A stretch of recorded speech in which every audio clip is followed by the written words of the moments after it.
Well, the cool thing about a 500e is it is an all-electric powertrain. And if you ever thought of yourself going into work and saying, I'm going to get 116 miles per gallon today, this is the car that's going to deliver that. The EPA has rated this vehicle at 116 miles per gallon equivalent, and it will go 87 miles on a charge. But let me show you what's under the hood. It's a very different from a regular gas engine.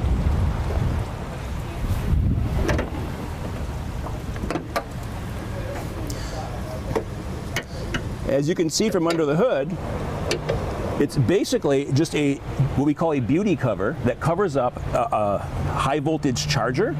The 12-volt battery is actually right in the middle of here.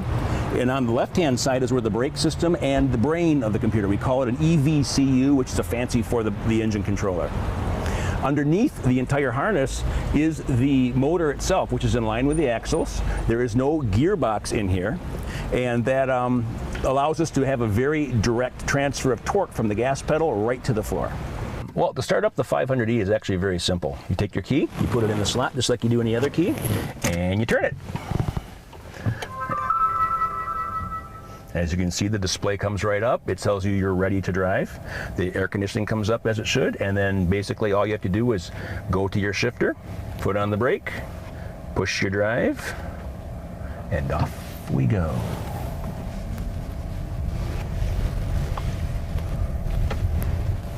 The TomTom is actually integrated to work with the 500e. If you push this little car menu button, it now gives you a chance to look at trip and energy screens. The energy display is actually pretty cool. Power flow. What you see there is 3 big dials. The one on the left is my climate control. Right now I'm pulling a couple hundred watts into the air conditioner to keep it nice and cool in here in this LA traffic. The middle one you can see moving is the motor and how much energy that's using to move us down the road. The one on the right is everything else, 12-volt system. So as you drive, you can move in with traffic. If you decide to let up on the gas a bit, you see how it goes into the blue, and you touch your brakes, she goes down a little bit farther. It tells you you're recovering that energy and putting it right back in the battery again. All right, a couple of the features of the 500e which are unique to the electric vehicle is a pedestrian alert sound.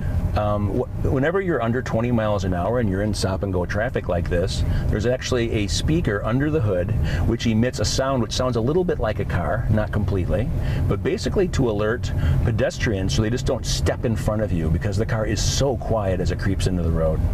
Over 20 mile an hour, the sound will just attenuate and go away, and then when you're back going under 20, it comes back again automatically.